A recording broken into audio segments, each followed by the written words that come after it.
औज़ुबिल्लाहिमिनश्शैतानिर्रजीम बिस्मिल्लाहिर्रहमानिर्रहीम। सूरह बकरा आयत नंबर 5। उलाइका अला हुदम मिर रब्बिहिम व उलाइका हुमुल मुफ़्लिहून। यही लोग हैं जो अपने रब की तरफ से हदायत पर हैं और यही वो हैं जो फलाह पाने वाले हैं। ये आयत उन्हें अहले ईमान के लिए रब्बानी तस्दीक है जो गैब पर ईमान रखते हैं, नमाज कायम करते हैं, रिस्क में से देते हैं, किताब इलाही और साबिक़ा सहीफ़ों पर ईमान रखते हैं और आखिरत पर यकीन रखते हैं। और अल्लाह सुब्हान ताला इनके बारे में ऐलान फरमाता है कि उलाइका अला हुदम मिर रब्बिहिम। ये सिर्फ हदायत याफ्ता नहीं बल्कि हदायत पर कायम लोग हैं। जैसे कोई शख्स बुलंद मकाम पर खड़ा हो, मुस्तहकम, रोशन और महफूज। यहाँ अल्लाह का असलूब बताता है कि वो हदायत के अंदर नहीं, इसके ऊपर है। यानी वो ख़ुद को रब की रोशनी के साथ, नूर के साथ जोड़ चुके हैं।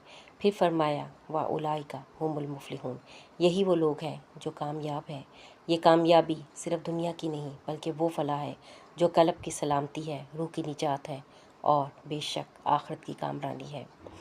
ये आयत हमें सिखाती है कि हदायत सिर्फ सच को जानने का नाम नहीं बल्कि इस पर जमे रहने का नाम है, रब से जुड़ जाने का और दिल की गहराइयों से फलाह की तरफ बढ़ जाने का नाम है। ये एक रूहानी सनत है, सर्टिफिकेट है कि अगर तुम इन सिफ़ात वाले हो तो तुम रब की राह पर हो और तुम्हारी कामयाबी बेशक यकीनी है। हदायत रब की तरफ से है और फलाह सिर्फ उसी के दामन में छुपी हुई है। बेशक